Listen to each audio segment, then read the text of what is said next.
दोस्तों आज हम एक्सप्लेन करने वाले हैं हाल ही में साउथ मूवी शाकाहारी को, जिसकी मिस्ट्री आपका दिमाग घुमा देगी। इसलिए वीडियो को अभी लाइक कर दीजिए। हम चलिए कहानी शुरू करते हैं। तो मूवी की शुरुआत में हम देखते हैं कि आधी रात को एक अन्ना नाम का आदमी किसी इंसान को मारकर उसके टुकड़े टुकड़े कर उन्हें आग की भट्टी में डाल देता है और ये सीन यहीं पर कट हो जाता है। अब मूवी में हमें कुछ टाइम पहले का सीन दिखाया जाता है, जहां हम अर्जुन नाम के पुलिस वाले को देखते हैं जो कहीं जा रहा होता है। इसी बीच अर्जुन को उसकी वाइफ का कॉल आता है और वो उसे उस गांव से ट्रांसफर लेने के लिए बोल रही थी। दरअसल अर्जुन की वाइफ का उसी गांव में मिसकैरेज हो गया था।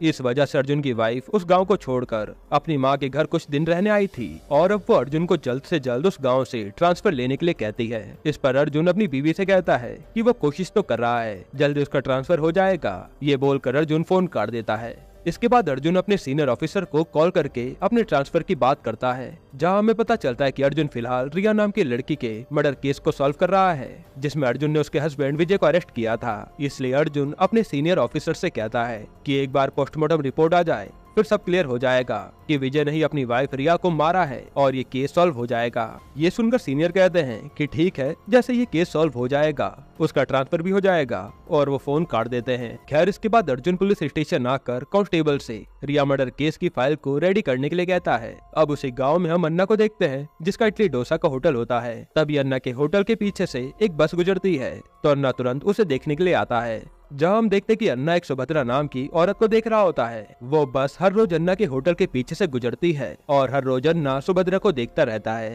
दरअसल अन्ना और सुभद्रा एक दूसरे को काफी पसंद करते हैं। अब हम सुभद्रा की बात करें तो वो एक डिवोर्सी थी और उसका एक बेटा था। वहीं अन्ना ने भी शादी नहीं की थी। दरअसल अन्ना ने अपनी जिम्मेदारियों को संभालने के चक्कर में कभी अपने पर ध्यान दिया ही नहीं, जिससे उसकी शादी नहीं हो पाई। खैर अब इधर हम देखते हैं कि अर्जुन के पास एक कांस्टेबल आता है जो बताता है कि रिया के मर्डर के केस में उसके हस्बैंड विजय को अरेस्ट किया गया था, वो जेल से भाग गया है। ये सुनते ही अर्जुन हैरान हो जाता है और तुरंत अपनी टीम लेकर विजय को पकड़ने उसके पीछे जाता है, जहाँ विजय उससे बचने के लिए जंगल की तरफ भागता है, लेकिन अर्जुन उसे पकड़ ही लेता है। इसके बावजूद विजय जैसे तैसे करके अपनी जान बचाकर उससे भागता है। तब विजय को भागता हुआ देखकर अर्जुन उसके पैर में गोली मार देता है, जिससे विजय खाई में गिर जाता है और वो वहाँ से भाग निकलता है। इसके बाद सारे पुलिस वाले उसकी तलाश में लग जाते हैं, पर उन्हें कहीं भी विजय नहीं मिल रहा था, जिसके लिए अर्जुन टेंशन में था। खैर इधर जब अन्ना अपने किचन में आता है तब वहाँ वो विजय को देखता है और उसे देखकर घबरा जाता है, क्योंकि उसके पैर में गोली लगी थी। विजय अन्ना से मदद मांगता है और कहता है कि वो निर्दोष है, उसने कुछ भी नहीं किया, बस आप मेरी मदद कर दीजिए।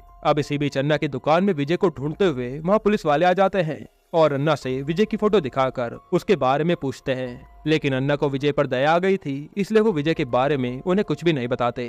खैर अब पुलिस के जाने के बाद अन्ना विजय के पास आता है और उसकी मरहम पट्टी करते हुए पूछता है कि उसके पीछे पुलिस क्यों पड़ी है। जिसके बाद विजय अन्ना को अपनी कहानी सुनाता है और कहानी फ्लैशबैक में जाती है, जहां हम विजय को देखते हैं जो अपने बेस्ट फ्रेंड हर्षा के साथ रहता था। विजय और हर्षा दोनों ही अनाथ थे, इस वजह से दोनों भाई साथ में रहते थे। अब यहाँ हमें पता चलता है कि विजय की बीएसएफ में जॉब लग गई थी और बहुत जल्द उसका लेटर आने वाला था, जिसके बाद वो ट्रेनिंग पर चला जाएगा। ये सुनकर हर्षा बहुत खुश होता है और उससे कहता है कि जब तक उसका लेटर नहीं आता तब तक वो एक अच्छे से लड़की देखकर उससे शादी कर ले, और वो उससे लड़की देखने चलने के लिए जिद करने लगता है, जिसके लिए विजय भी मान जाता है। इसके बाद विजय और हर्षा लड़की देखने जाते हैं और ये कोई और नहीं बल्कि रिया ही होती है। विजय रिया को देखते ही उसे पसंद कर लेता है और रिया को भी विजय पसंद आ जाता है, जिसके बाद उन दोनों की शादी हो जाती है। खैर अब शादी के कुछ टाइम बाद विजय के पास बीएसएफ का लेटर आ जाता है। जब ये बात रिया को पता चलती है तो वो बहुत उदास हो जाती है, क्योंकि अब विजय उससे दूर जा रहा था। ये देखकर विजय उसे समझाता है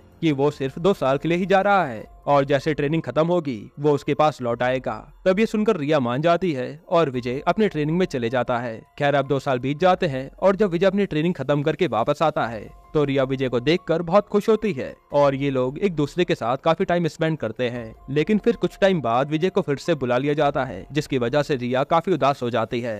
खैर अब कुछ दिनों बाद हम देखते हैं कि रिया किसी मदना नाम के आदमी के साथ घूम रही है, जिसे हर्षा देख लेता है। फिर हर्षा विजय को लेटर लिखकर सब बता देता है और जब ये बात विजय को पता चलती है तो वो तो अंदर से टूट जाता है, क्योंकि उसने कभी सोचा नहीं था कि उसकी पत्नी उसे धोखा देगी। फिर विजय तुरंत छुट्टी लेकर घर आता है और रिया से मदना के बारे में पूछता है। ये सुनकर रिया तो शॉक्ड हो जाती है कि उसे मदना के बारे में कैसे पता चला, जिसके बाद वो रोने लगती है। रिया कहती है कि उसकी शादी को पूरे 2 साल हो गए हैं, लेकिन विजय ने उसके साथ ठीक से 2 महीने तक नहीं गुजारे। उसकी भी तो अपने कुछ नीड है और इसी सब के कारण उसने एक कदम उठा लिया जिसमें इसमें कहीं ना कहीं विजय की भी गलती है। अब ये सुनकर विजय तो पूरी तरह से टूट जाता है और उसे समझ नहीं आता कि वो अब क्या करे। जिसके बाद विजय हर्षा के साथ बार में दारू पीने जाता है और रात होने पर विजय जब घर आता है तो वहाँ वो मदना और रिया को साथ में देख लेता है। ये देखकर विजय को बहुत गुस्सा आता है और विजय को देखकर मदना वहाँ से भाग जाता है। जिसके बाद विजय रिया की इस हरकत पर उसे एक चाटा मारता है और नशे में होने के कारण वो बेहोश हो जाता है। अब अगली सुबह जब विजय की आंख खुलती है तो वो वहाँ पर पुलिस को देखता है और तभी उसकी नजर बेड पर जाती है जहाँ रिया की डेड बॉडी पड़ी थी।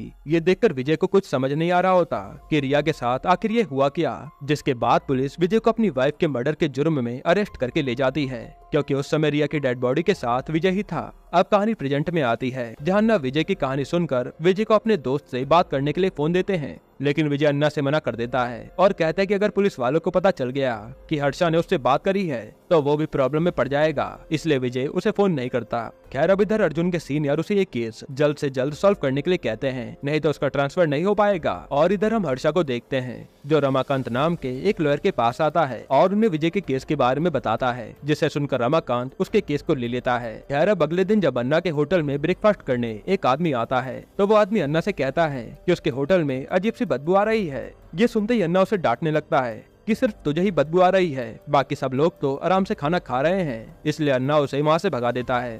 खैर अब उसी रात हम देखते हैं कि विजय अपने पैर पर लगी गोली को निकालने की कोशिश कर रहा होता है, जिससे उसे काफी दर्द हो रहा था। अब जैसे ही गोली निकलती है तो दर्द से विजय की चीख निकल जाती है और उस चीख को वही आदमी सुन लेता है जिसे उसके होटल में गंध आ रही थी। फिर वो आदमी अन्ना के होटल आता है और अन्ना से चीख के बारे में पूछता है, जिस पर अन्ना उसे बहाना बनाता है कि उसके होटल में बहुत सारे चूहे हो गए हैं, जिसके कारण एक चूहा उसके पैर पर गिर गया और डर के मारे उसकी चीख निकल गई। ये सुनकर वो आदमी वहाँ से चले जाता है। इसके बाद अन्ना विजय के पास आता है तो विजय अन्ना से कहता है कि उन्होंने जो उसके लिए किया उसके लिए शुक्रिया। साथ ही विजय अन्ना को दूसरे शहर के टिकट लाने के लिए कहता है क्योंकि वो नहीं चाहता कि उसकी वजह से अन्ना कोई मुसीबत में पड़ जाए, क्योंकि पुलिस अभी भी उसे ढूंढ रही है, जिसके लिए अन्ना भी मान जाते हैं। खैर अब इधर हम देखते कि अर्जुन रिया की पोस्टमार्टम रिपोर्ट लेने के लिए हॉस्पिटल जाता है, जहां उसे पता चलता है कि रिया की मौत दम घुटने की वजह से हुई है और गले पर मिले फिंगरप्रिंट विजय की फिंगरप्रिंट से मैच नहीं करते, जिससे ये साबित हो जाता है कि विजय ने रिया का मर्डर नहीं किया था। हालांकि ये बात जानने के बाद अर्जुन परेशान हो जाता है कि जब विजय खूनी नहीं है तो खूनी कौन है,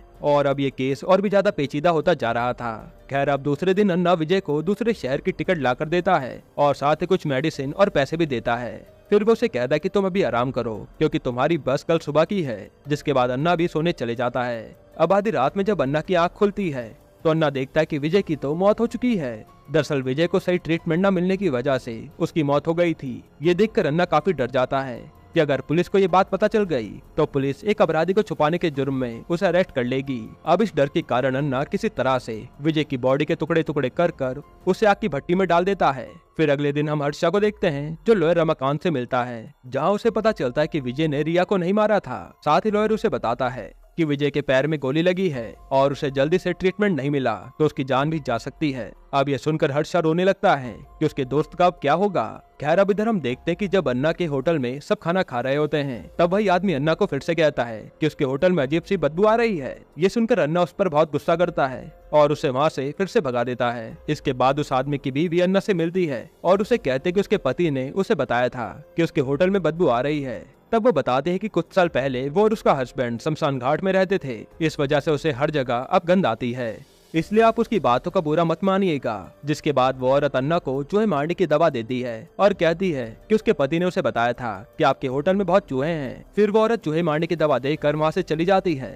खैर अब अगले दिन हम देखते हैं कि अन्ना की दुकान में उसकी प्रेमिका सुभद्रा आती है, लेकिन वहाँ पर लोग होने की वजह से वो दोनों एक दूसरे से बात नहीं कर पाते। पर जाते समय सुभद्रा अन्ना के लिए एक लेटर छोड़ जाती है, जिसके बाद अन्ना उस लेटर को पढ़ता है, जहाँ हमें पता चलता है कि सुभद्रा और अन्ना बचपन से ही एक दूसरे से प्यार करते थे, लेकिन सुभद्रा के परिवार वालों ने उसकी शादी किसी और लड़के से करवा दी और अब 5 साल पहले उसके हस्बैंड की मौत हो गई और उसके माँ बाप भी अब इस दुनिया में नहीं रहे। इसलिए अब सुभद्रा उससे शादी करना चाहती थी, क्योंकि अन्ना ने भी अभी तक सुभद्रा के लिए ही शादी नहीं की थी। अब ये पढ़कर अन्ना बहुत खुश हो जाता है और उसके साथ ख्वाब देखने लगता है कि वो दोनों कितने अच्छे लगेंगे। खैर अब रात में अन्ना के होटल में चाय पीने के बहाने वहाँ अर्जुन आता है और उससे उसके भाई के बारे में पूछता है। इस पर अन्ना अर्जुन से कहता है कि उसे उसके बारे में कुछ भी नहीं पता कि वो अब कहाँ पर है। ये सुनकर अर्जुन अन्ना को एक सीसीटीवी फुटेज दिखाता है, जिससे हमें पता चलता है कि कुछ दिन पहले मदना अन्ना के होटल पर आया था, लेकिन फिर वो बाहर नहीं गया। जिसके बाद हमें फ्लैशबैक का सीन दिखाया जाता है जहां हम देखते कि जब अर्जुन को रिया मर्डर की इन्वेस्टिगेशन के दौरान रिया के बॉयफ्रेंड मदना के बारे में पता चलता है, तब साथ ही हमें यहाँ पर एक और बात पता चलती है कि रिया का चक्कर किसी और के साथ नहीं बल्कि अन्ना के छोटे भाई मदना के साथ ही चल रहा था। और जिस दिन रिया का मर्डर हुआ था उस दिन अन्ना के पास उसका भाई आता है और उससे कुछ पैसे मांगने लगता है। वो कहता है कि अगर तूने पैसे नहीं दिए तो मैं तुझे जान से मार दूंगा। अब इसी बीच मदना के बैग से कुछ फोटो नीचे गिर जाती हैं, जिसमें बहुत सारी लड़कियों की फोटो होती हैं और उन्हीं फोटो में रिया की भी फोटो थी। फिर यहाँ पर हमें पता चलता है कि मदना अपने प्यार के जाल में रिया को फंसाना चाहता था और उससे पैसे लूटना चाहता था। लेकिन जब रिया के बॉयफ्रेंड वाली बात उसके हस्बैंड विजय को पता चली तो रिया ने मदना को ठुकरा दिया और उसे पैसे देने से भी मना कर दिया। इसलिए गुस्से में आकर मदना ने उसके घर जाकर उसका गला घोंटकर उसे मार दिया। और जब विजय उस रात ड्रिंक करके अपने घर आया था तब उस समय मदना उसे जान से मार ही रहा होता है, लेकिन नशे में होने के कारण विजय को कुछ भी पता नहीं चला। उसे तो यही लगा कि ये दोनों साथ में सो रहे हैं। फिर जब विजय पूरी तरह से बेहोश हो जाता है तब मदना रिया को जान से मारकर चले जाता है। खैर अब मदना अन्ना से पैसे छीन कर भागने लगता है और गुस्से में आकर अन्ना उसे धक्का दे देता है, जिससे उसके सर में चोट लगने की वजह से उसकी वहीं पर मौत हो जाती है। अब ये देखकर अन्ना को समझ नहीं आता कि वो अब करे क्या, क्योंकि उसने तो अपने ही भाई को जान से मार दिया और पुलिस उसे कभी भी पकड़ लेगी। इसलिए वो मदना के छोटे छोटे टुकड़े कर कर उसे आग की भट्टी में जला देता है। और यहाँ हमें पता चलता है कि उस आदमी को जो बदबू आ रही थी वो इसी की वजह से आ रही थी। खैर इसके बाद अन्ना विजय के बारे में भी बताता है कि वो उसके होटल में आया था और जब उसने उसकी कहानी सुनी तो उसे पता चल गया कि उसके भाई की वजह से ही वो मुसीबत में है। लेकिन उसकी ज्यादा तबीयत खराब होने की वजह से उसकी यहीं पर मौत हो गई, जिसके बाद अन्ना ने उसके भी टुकड़े कर कर उसे आग की भट्टी में जला दिया। अब सारा सच जानने के बाद अर्जुन अन्ना को पुलिस स्टेशन चलने के लिए कहता है, जिसके लिए अन्ना उसे मना कर देता है और कहता है कि उसके पास क्या सबूत है कि उसने ही उन दोनों को मारा है। तब अर्जुन उसे एक हिडन डिवाइस दिखाता है और कहता है कि उसकी सारी बातें इसमें रिकॉर्ड हो गई है। जिसके बाद अर्जुन उस रिकॉर्डर को प्ले करता है। तब उसे पता चलता है कि उस डिवाइस में तो बैटरी ही नहीं है, जिसके कारण अन्ना की कोई भी बात उस डिवाइस में रिकॉर्ड नहीं हुई। अब ये देखकर अन्ना बहुत तेज तेज हंसने लगता है और अर्जुन गुस्से में उसे धक्का दे देता है, जिससे उसके सर में कील घुसने की वजह से उसकी भी वहीं पर मौत हो जाती है। और ये देखकर अर्जुन की हालत खराब हो जाती है कि अब उसके हाथों ही एक मर्डर हो गया। जिसके बाद अर्जुन भी अन्ना की बॉडी के टुकड़े टुकड़े कर कर उसी तरह से आग की भट्टी में जला देता है जैसा अन्ना ने सबके साथ किया था। फिर जब अर्जुन वहां से जाने लगता है तभी उसका सर चकराता है और उसकी भी वहीं पर मौत हो जाती है, क्योंकि अन्ना ने उसकी चाय में पहले जहर मिला दिया था जो वो पी गया। खैर अब अगले दिन बाकी पुलिस वाले अन्ना के होटल आकर अर्जुन की डेड बॉडी को ले जाते हैं और जब अन्ना की खबर सुभद्रा को पता चलती है तो वो अन्ना के होटल में आकर उसे याद करके रोने लगती है। इसी के साथ ये मूवी यहीं पर खत्म होती है। दोस्तों आपको ये मूवी कैसी लगी हमें कमेंट में जरूर बताइएगा और